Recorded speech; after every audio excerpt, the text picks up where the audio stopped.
Come on down to Cinemassacre Video, where selection is the name of the game. We got comedy, drama, action, horror, movies for kids, movies for mom and dad. We got the newest releases, the hottest video games, even Laserdisc. Having a problem making a selection? Our friendly staff is always there to help out, and with our state-of-the-art database software, it's easy to find exactly what you're looking for, even if it sucks.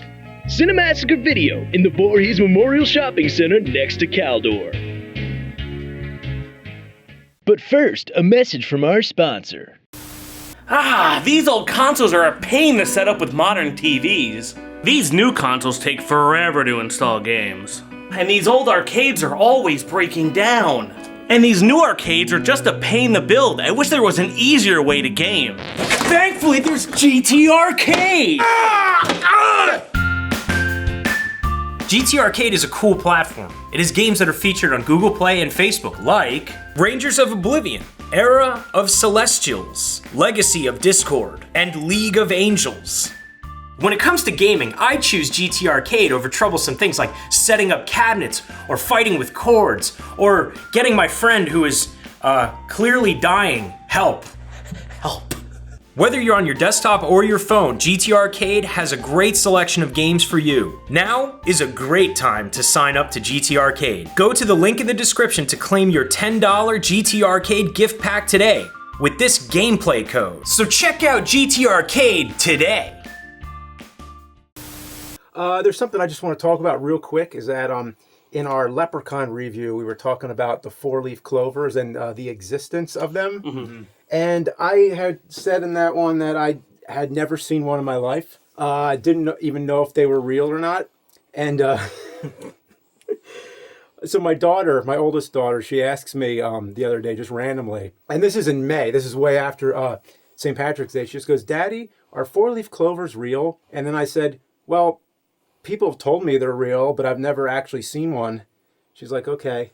She goes out. She goes out in the yard.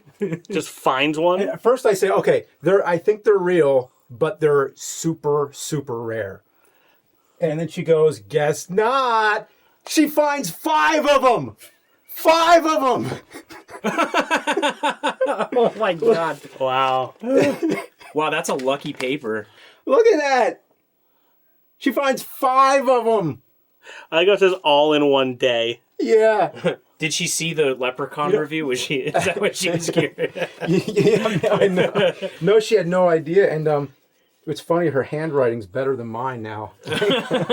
Probably better than mine, too. Yeah. She's 6. Speaking of magical things, Last Action Hero. Yes.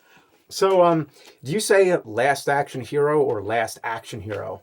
Last Action Hero. Wait, there's a difference? Wait, say it again? Oh, Last Action Hero or Last Action Hero? Oh, more emphasis on the front or the end? Yeah, like I don't know why I've always said Last Action Hero, but it wasn't until recently it occurred to me. I'm like, you know what? It probably should be Last Action Hero, because this movie is sort of spoofing the whole action genre, and it's like, this is the last action hero of all of them. This is the one to end all, which is sort of the. Well, I know the song on the most amazing soundtrack ever, by the way. They go, it's like, Last Action Hero. So it sounds like there's no real emphasis on either word, it's like Last Action but Hero. it is like, it's like Last Action Hero. No. But I always say like Last Action Hero. I always kind of, I guess, put like, it's like Last Action Hero. Hero is the emphasis word. Well, like, for me, but I never thought of it, actually. Well, they also, in the movie, they never say why they call it Last Action Hero. I think we were actually talking right before, is that we think that this was kind of the end of a certain era of action films, and to give it some context, we just did Demolition Man not too long ago. This and Demolition Man were when action movies were becoming real self-aware. Yeah. Like, I think T2 was the peak of, like, Arnold, and then it, like, kind of became like, all right, we did everything with it. Let's make fun of it now. Yeah, because I think it started, not really with this, but, like, it definitely ended with, like, True Lies. Yeah. Where it became like, okay, we get it. And then action movies kind of died for a while. Well, they also make the line, when Danny's in school, the teacher makes the line that Hamlet is the first action hero. Yeah. And that Arnold would be the last action hero, because if you think about it, at that time, Arnold is the biggest. There's no bigger in the pantheon of action heroes, Stallone and all that, no one touches Arnold, in my opinion. I mean, we've only been doing rental reviews for like a year, and like we've done 4 or 5 Arnold movies already. Yeah, I know, and plus we haven't even done either the Terminators or Total Recall or True Lies. But you know, I mean, there's The Rock, of course. You can't forget The Rock. But still, like, Arnold was kind of like that first really, really big action star. The thing is, with The Rock, I don't think there is a Rock if there wasn't Arnold. Yeah. Like, The Rock is huge nowadays, but I don't think he would be himself. Also doesn't touch Arnold. No. Even Stallone didn't touch Arnold. You know, in case The Rock's watching this, if he has time, that's not a knock. And I don't think he would take that as a knock. I think he understands Arnold is... Arnold, look, I've said before, Arnold is one of my favorite human beings of all time. Arnold Braunschweiger? Yeah, I'm the famous comedian, Arnold Braunschweiger. But he is, I don't think that there's ever been a movie star or anyone that has really accomplished what he's done. Not in that way, no. What he did. I mean, going from being Mr. Universe to the greatest action hero to being a governor of California, and now he's Arnold Schwarzenegger. You can't... I don't know. Yeah, I mean, he does what he does. But like Jackie Chan, I think that would be my favorite action star. But Arnold does his own thing. Like there's something... I would say not only is Last Action Hero the ultimate action movie, but it covers so many different like genres and like... By taking the movie apart and they kind of put it back together and being super self-aware with it, you never notice all the tropes and stuff in action movies until like they start explaining it all and you're like... Yeah, I guess you're right. And you know, it's funny not by exaggerating the tropes, it's funny just by pointing them out. Like, the villains in this movie are just like the villains that would be in any real action movie. They're great. Yeah. They just kind of draw attention to, like, hey, this is funny now. But let's get the plot out of the way real quick. It's the story of this young kid, Danny, and he's got, you know, some, like, family, school problems, and he encounters some burglars. He lives in a rough area, and so he's not having the best of time. Yeah. And then he finds his escape in action movies. So he goes to the movies and the film within the film, which is the Jack Slater series, played by Arnold. Arnold plays himself playing a character, basically. And he gets this magic ticket stub that literally puts him into the movie. From Harry Houdini. And his pal Nick, the weird projectionist guy. And then he becomes Jack Slater's unlikely sidekick inside the film. Yeah, because you'd think, like, because, you know, they had 3 and 4, and when in action movies, they eventually started adding weird stuff. Like, they do all the partner scenes later with, like, the black and white cop and all that weird stuff. But you would see them get put in with a kid, like Chuck Norris and a kid. Well, there's a great scene where, like, they're inside the police station, and they're like, all right, you're with the rabbi. Yeah, and they meet each other, and they're like, cool. Yeah. I love, too, the outfits on everyone in that entire scene are so ridiculous. Yeah. There's the women just wearing, like, chrome armor and leather, and just even the Blockbuster video, all the women are, like, these supermodel, like, wearing, like, latex future suits and stuff. Which the kid points out. So it's like, I think the movie's best strength is in this world it creates of this movie inside a movie, and...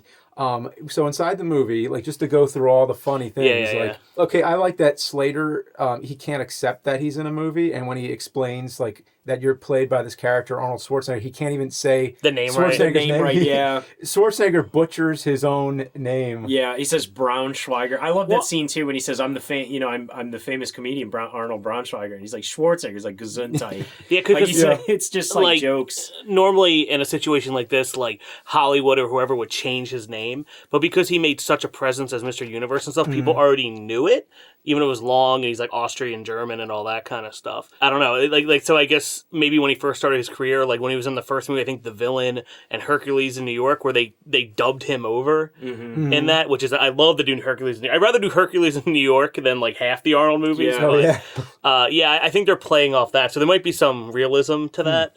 Him going to Hollywood and people not being able to say his name, but now everyone knows it. It's the action name, so that's impressive. Yeah, definitely.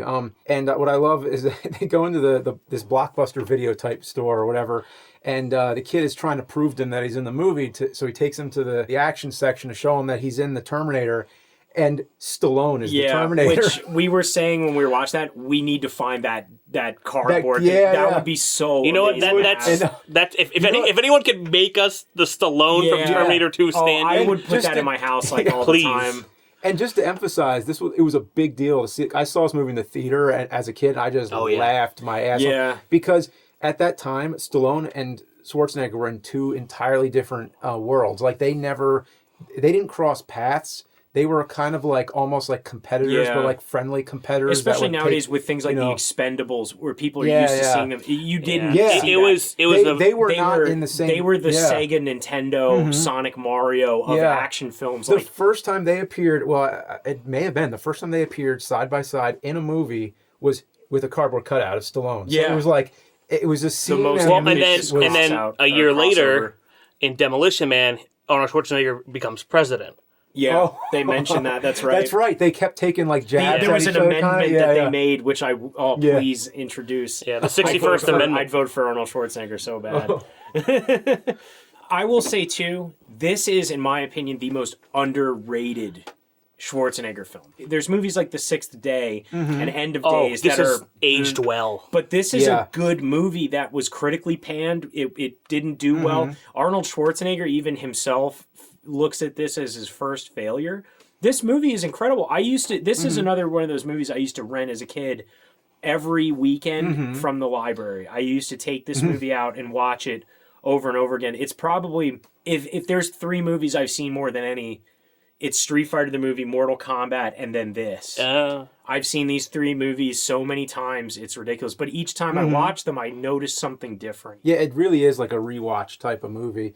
I didn't see it nearly that many times, but I remember just seeing it that one time in the theater. I mean, of course, I've watched it since, but that one time in the theater, it just stuck with me so much that I left that movie and I was like, that was so funny. Like, just to shoot out all the world rules and stuff. Like, every phone number in the movie is a 555 number.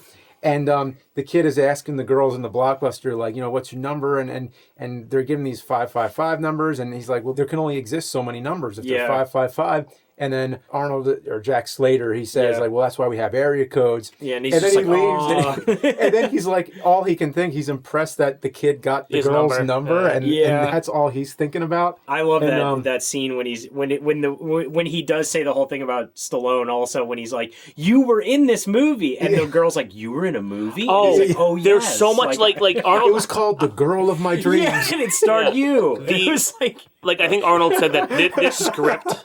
Like the script of this movie is like one of the best he's ever read. Because when you read all those jokes on paper, I bet it's amazing. A few of them don't pan out, but like there's so many setups that, like, for example, he talks to the kid about, this is counterfeit money. If you burn it, it makes smoke. And then later, there's so many setups and payoffs in the entire film from the beginning to the end.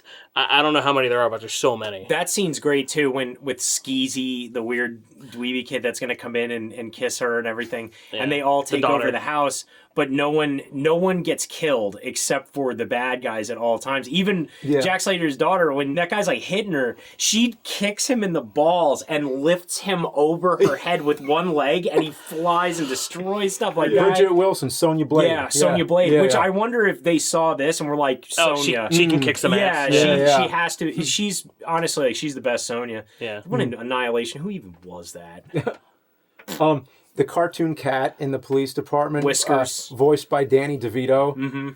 He did that instead of Detective Pikachu, I guess.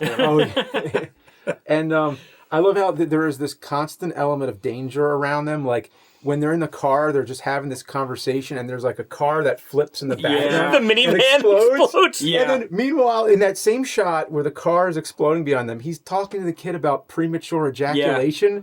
I remember when I saw that as a kid, I was just like, whoa, like this movie. I didn't know what that until I rewatched this as an adult, and I was like, man, I can't believe I was like a kid watching this movie. Yeah. And that's the thing too. This is probably the first Schwarzenegger film that was aimed where it's like you could take your kid to this movie. Like, this is for kids and adults, as opposed to like Terminator 2. Even though they made toys, it was an adult movie. So was Total Recall. So was Commando. All these movies were meant to be rated R. This was not. This was a PG-13 film. They had toys for Yeah. this movie, and they sucked. I actually, I should have brought it. I have a still packaged Jack Slater figure, and he comes with like a trench coat for some reason, Yeah, and you hit a one button and has he flies out of it. Like Really? Yeah, and he pulls out a badge. They never came with guns. Yeah. But Oh. he came with a Did badge. they do like all the villains, like the Ripper and They all have that? the Ripper. He actually does like he cuts, and then they have a Danny Madigan action figure, which Yeah. I had, which he was the one that like you could go to a Toys R Us and there's like 40 of him. Yeah. Sorry to the guy who plays Danny Madigan. Yeah. Like, nobody wanted your toy back then. I'm sorry. Like. By the way, I really liked how they had the two distinctly different types of movie villains, where the Ripper was like the more exaggerated one, and then like the more scary one, and then the other guy, Benedict, Yeah. he was like the more intellectual villain. Yeah, and then they just had like Vivaldi, who was just Mob this bosses, dumb mob yeah. boss. Yeah. Oh yeah. I love how he just always says something wrong, and like Benedict hates you him do so much. 360 on Yeah, me. you do it 360. He's like 180, you idiot, and he says like spaghetti, like Oh, it's like Sicilian schmuck. Yeah.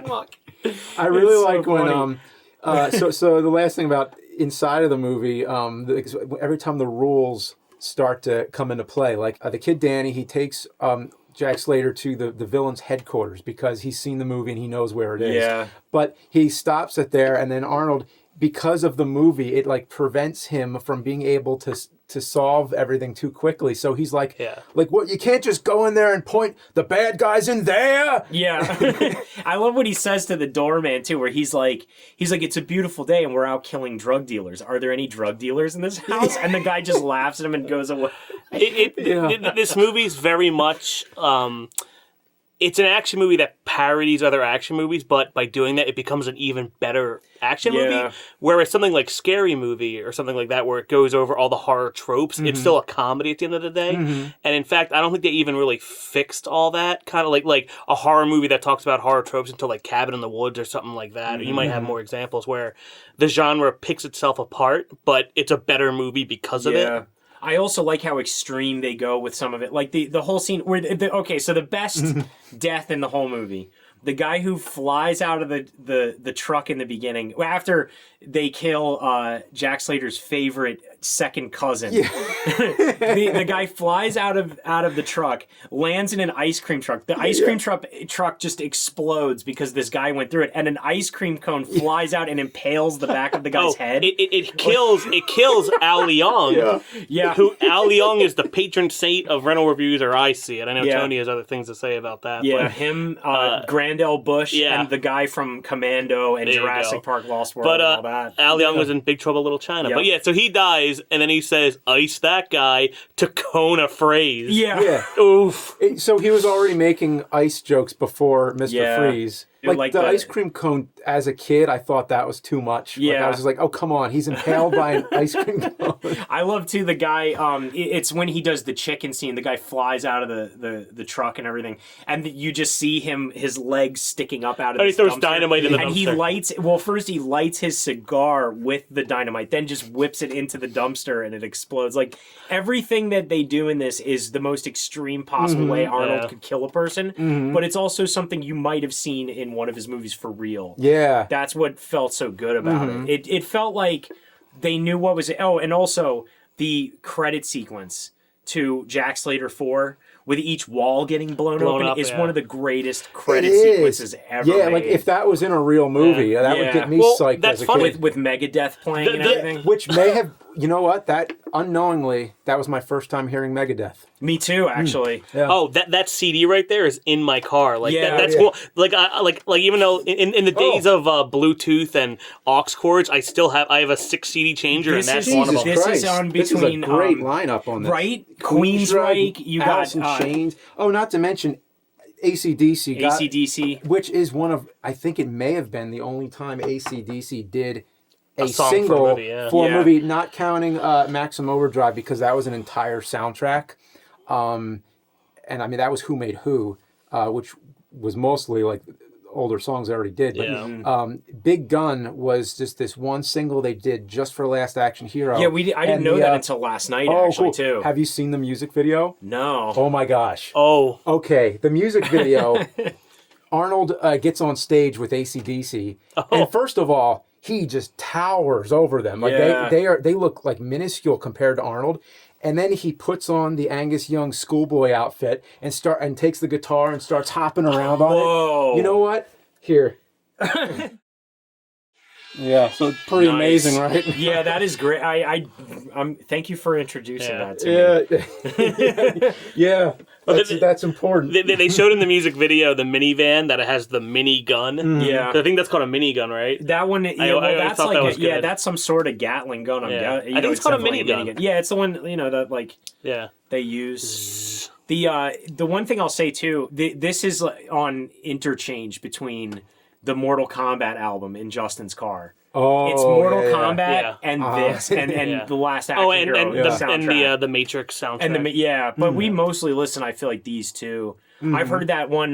What's it called? The one Queensryche song. That's the thing. Like when you got that, I was like, "This is an amazing." And what's funny is in the movie, some of those songs it just plays like for 3 seconds. It's the part the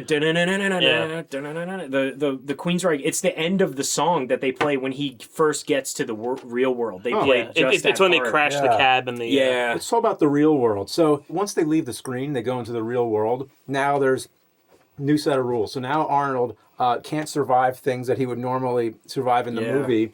He can't punch through the glass or whatever. He can, but it hurts. Okay. He does the chicken part, which is like a horrific car crash scene that they do, where when he drives down the alleyway and he smashes what is it? The car that he's like airbags. Oh, 1989 Mercury Sable. Yeah, that's right. Driver's side airbag. But he's still like he gets out. He's like, oh, that hurt. Like he doesn't, like he's running on top of cars and everything falls off, gets hurt. Each part he's getting hurt. Yeah, he's still like a buff, strong guy, but it hurts. Yeah, he feels pain now. He can't, I mean, like honestly too, when he gets shot, that was one of the most horrifying scenes I've ever seen. It looked like it hurt. Like blood comes out of his mouth. When he's in the ambulance and you see the blood come out and they're holding him down, I remember being freaked out. Me too, yeah. Because they have to get him back to the movie to save his life because once he's inside the movie, then he can survive his wounds.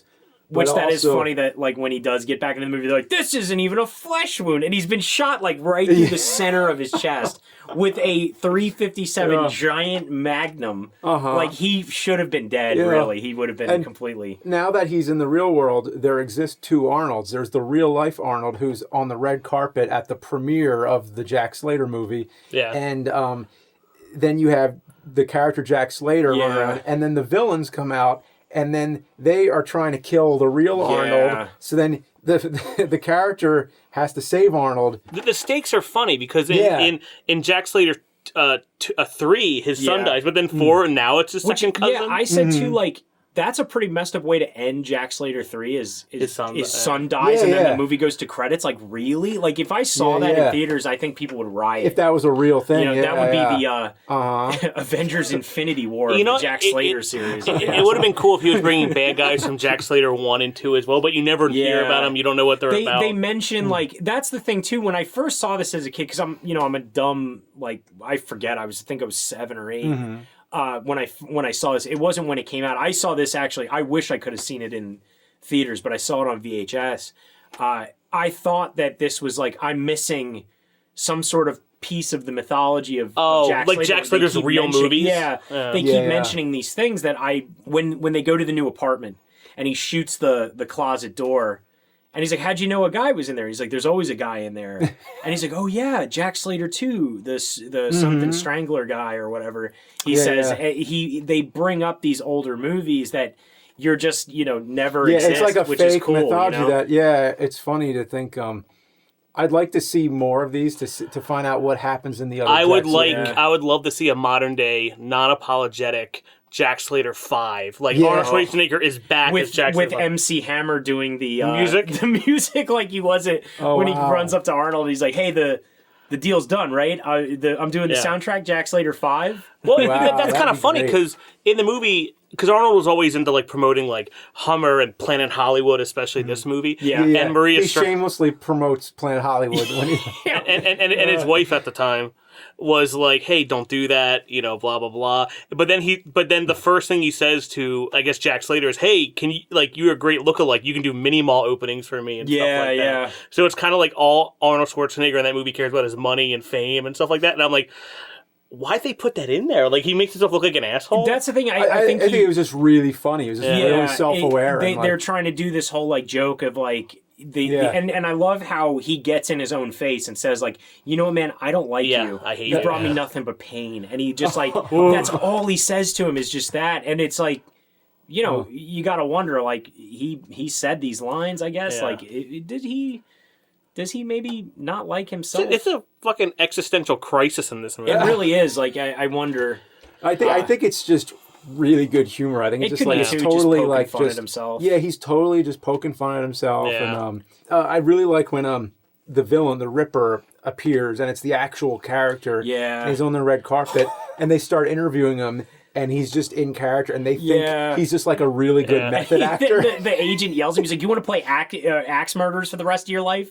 And they're like, "What are you doing today?" And he's like, "I think I'm gonna kill some people." And just walks away. It's so that's horrifying, because then the guy's agent finds him thinking he's the real actor and brings him backstage to get him like a tuxedo for the award show, because he's like, hey, don't be typecasted like an actor. So he gets murdered by him. Does he kill him? He hits him in the back. Okay, he definitely kills him with an axe in the back. That's what I thought. They don't show it, but I was like assuming like he probably murders the that the means what happened in the real world is the actual actor shows up and they're like, hey, wait a minute, we just saw you, that's weird. So his agent got killed by his other self, so there's going to be like an investigation. Well, they probably find his dead body on the roof, seeing as Jack Slater roasted you know what? with electricity. You're like, hey, okay, fine, that's you.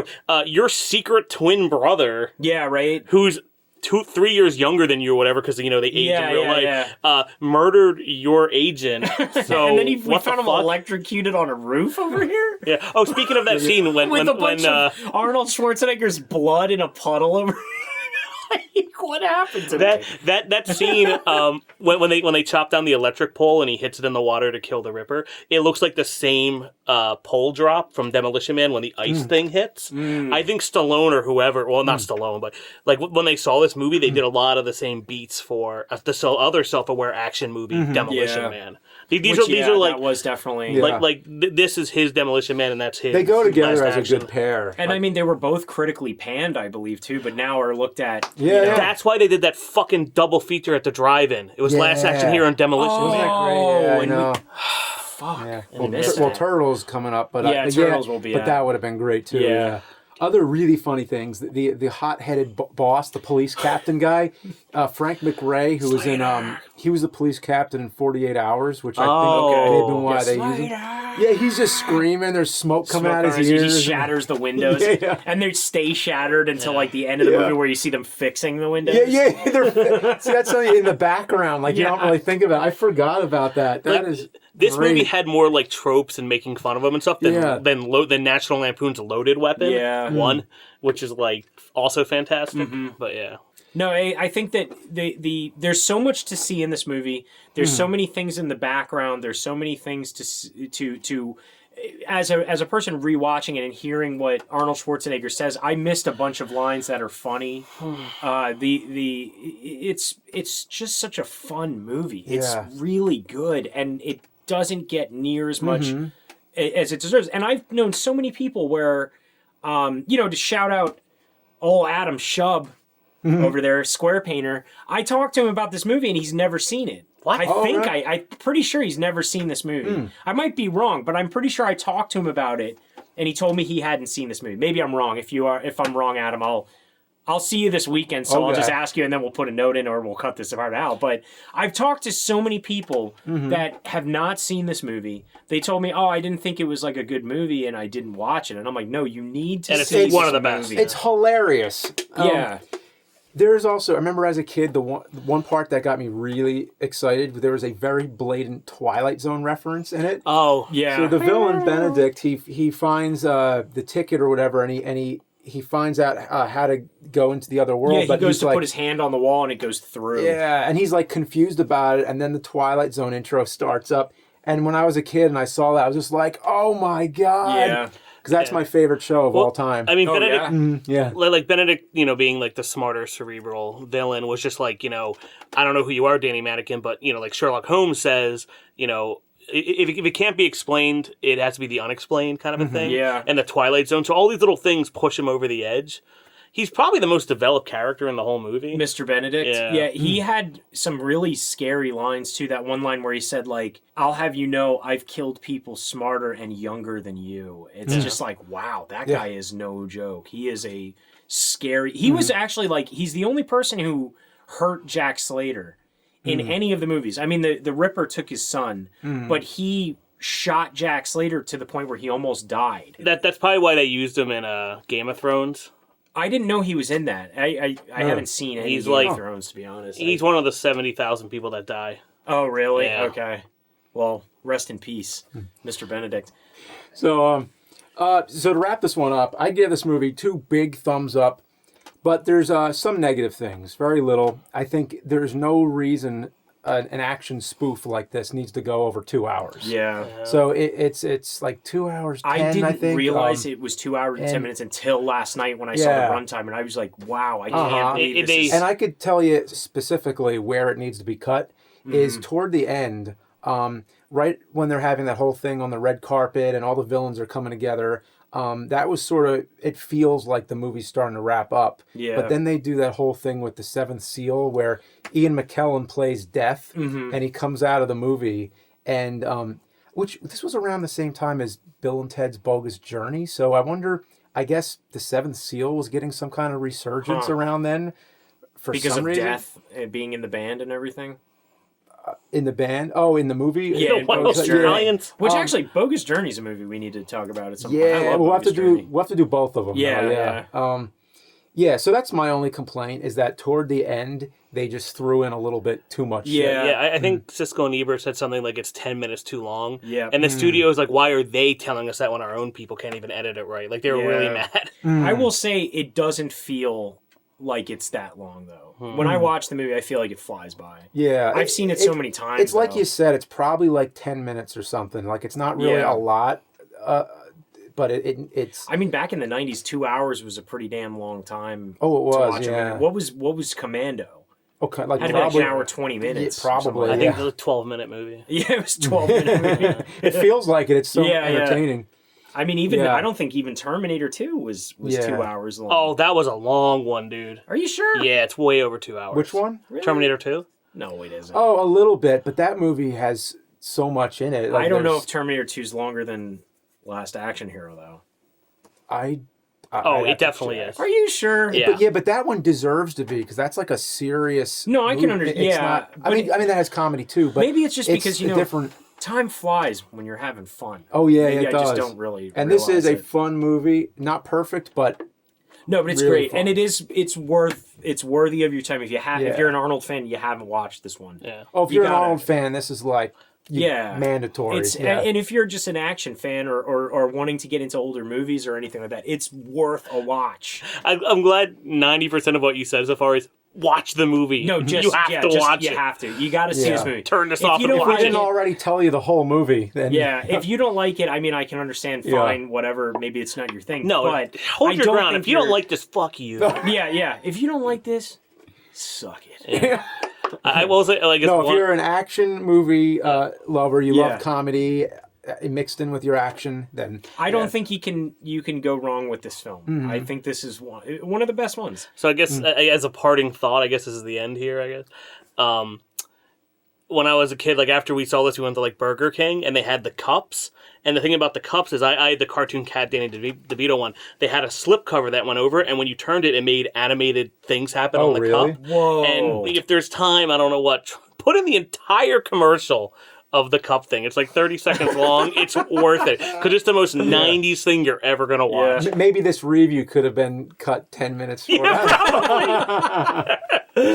That's okay if this one goes. They're going to tell us that. That's okay if this one goes long. Whatever. Just show the commercial. Yeah. It's Last Action Hero. It's Chill awesome. out. Boom! Last Action Hero. What do you think of anyone who doesn't see this movie? Big mistake. I love this place! I think it's the biggest movie of the summer. And now when you go to Burger King and order a flame-broiled Whopper with large fries and a medium drink, you get this Last Action Hero animated action cup free. Like him, you can be large and in charge. So see the movie and collect all 4 cups. It's your way right away. I love this place, and I'm going to see the movie.